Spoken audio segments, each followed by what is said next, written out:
Do you think most people are morally good? Rutger Bregman, a famous Dutch historian, thinks so. He even believes that people like Adolf Eichmann, who was a Nazi war criminal, was not really an evil monster, but just an unfortunate follower of Nazi ideology. In this video I will show you that this is absurd and that we need to honestly look at the empirical fact that most people are evil. In the early 60s, psychologist Stanley Milgram conducted a series of experiments to measure the willingness of people to obey an authority figure who instructed them to perform acts conflicting with their personal conscience. Participants were led to believe that they were assisting an unrelated experiment in which they had to administer electric shocks to a learner. These fake electric shocks gradually increased to levels that would have been fatal had they been real. The experiment found that a very high proportion of people would fully obey the instructions.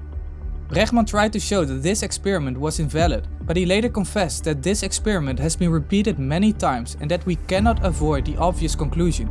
A high proportion of people is willing to obey an authority figure who tells them to torture other people, even to the point of death. Now, if we assume that human nature is evil, then this fact is easily explained. This is just a manifestation of our inherent depravity. But Bregman came up with a different explanation. He said that participants were willing to obey because they thought it would be good for the progress of science. So far from being evil, Bregman concludes that people had altruistic intentions. Even though the actions of the participants were evil, their intentions were good. In other words, the participants were not really evil, but they were simply misled into thinking that their actions were good. After this, Bregman proceeds to explain why perfectly decent people became Nazi war criminals, who exterminated many Jews. His example is Adolf Eichmann. Eichmann was a Nazi who carried out the dispatch of every train to Auschwitz and other death camps. It is as though he committed 1,000 acts of premeditated murder each time, the judge said. The interesting part about Eichmann is that when he was interrogated about his war crimes, he seemed so normal. People expected a psychopathic monster, but he turned out to be just like you and me. And not only that, Eichmann was convinced that he was doing the right thing, so there was no remorse at all. Hannah Arendt, a famous philosopher who investigated this matter, said the following: "When people choose evil, they feel the need to hide behind the lies that what they are doing is good." Eichmann had convinced himself that he was doing something great, that he would be honored for many centuries. That is why he was capable of doing those horrible things. Bregman concludes from these facts that people, even war criminals such as Eichmann, are motivated not by a desire to do evil, but by a desire to do good. He thinks that the participants of the Milgram experiment were driven by a desire to be of service to humanity by helping science advance. He believes the same about Nazi war criminals. They simply believed that Jews were responsible for all the evil in the world, so they were doing humanity a favor by exterminating them. There are many problems with Bregman's interpretation. First, the statement that we do evil things with good intentions requires elaboration.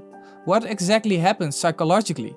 Are people just innocent victims who have been deceived and act evil simply because they think those acts are good? Or is the perverted human heart capable of deceiving itself, so that its conscience does not accuse him anymore? Before I answer this question, it is important to point out that Bregman should have answered it, because he wanted to prove that humans are morally good.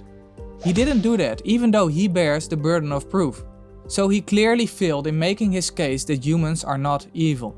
Let me now explain why I think that these examples prove that most people are evil. The quote from Arendt reveals a lot. When people choose evil, they feel the need to hide behind the lies that what they are doing is good.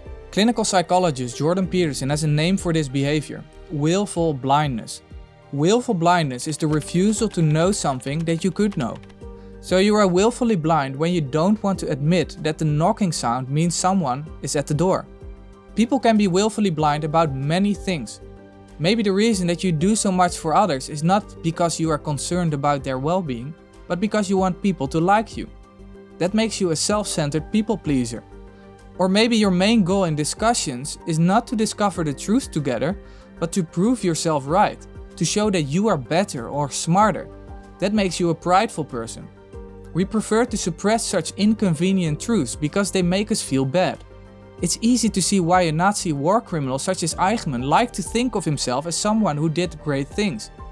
If he would look the truth in the face and recognize that he was a psychopathic monster, he would not be able to live with himself. The truth is simply unbearable for such persons, so the only way they can live with themselves is by becoming willfully blind about their own depravity. I think we can all agree that these people are not innocent victims, but guilty perpetrators. They should have known better, so they are responsible for what they did. People who are willfully blind are so because they don't want to feel bad. The truth would make them depressed, so they suppress it. The only concern these people have is for their own well-being, even at the cost of others. This is what it means to be selfish, to be evil. So the only reasonable conclusion one can draw from Nazi war criminals such as Adolf Eichmann is that they are evil. But now we have something to really worry about. People like Eichmann are not exceptional psychopathic monsters. They are normal people, like you and me. Most people think that Nazis such as Eichmann are the exception and not the rule. Surely if we were there, we wouldn't do those terrible things. The truth, however, is that there is a good chance that we would be just like him. What's so scary about Eichmann is that he seemed so normal. He seemed just like you and me. The reason is because he was like you and me. Our history is full of stories that show that there is something fundamentally wrong with people. It is filled with violence and bloodshed. We think we have learned from our past, and we think that man is becoming more and more civilized. We've abolished slavery and horrific torture practices, but it's an illusion to think we've really gotten better or more civilized. The 20th century is the worst century of all. More people have died horribly in genocides in this century than in all other centuries. The Nazis exterminated more than 12 million people in concentration camps. A common response to this is inhumane. But the reality is, this is humane. History shows us that this is what people do. And it is not just the psychopaths who do these horrific things. No, people like you and me. The majority of the Nazis were average people, not insane psychopaths. It is often said that we must never forget the Holocaust in order to prevent it from happening again. But the question is, what exactly should we never forget? Jordan Peterson gave the answer with these simple words: you're the Nazi. This may sound extreme, but think about it. It's very clear that if you would live in Germany during World War II, then you're more likely to have been a Nazi than some exceptional hero who would hide Jews in his basement. At the very least, you could have known what was going on and would probably have done nothing about it. So there's a good chance that you would either be an active war criminal or a passive coward. I think we can all agree that people in both groups are not good people. And the genocide from Nazi Germany is not an exceptional historical event. Many more genocides have taken place in just the past century. Think of Japan, Cambodia, Russia, China, Rwanda, and many other countries. It is estimated that more than 200 million people were brutally exterminated in the past century. Bregman couldn't be more wrong. The truth is that most people are evil. British writer Malcolm Muggeridge said it well. The depravity of man is at once the most empirically verifiable reality, but at the same time the most intellectually resisted fact. At the moment, the greatest genocide in world history is occurring. It is estimated that every year more than 40 million people are murdered, and only few people seem to care. All these victims have done nothing wrong and are unable to do anything about it. I'm talking about abortion. This is the greatest evil of our time. If you believe that every person has fundamental rights such as the right to life, then it is impossible to make a reasonable case for abortion. Science and common sense make it clear that at the moment of conception, a new living human organism exists in the womb.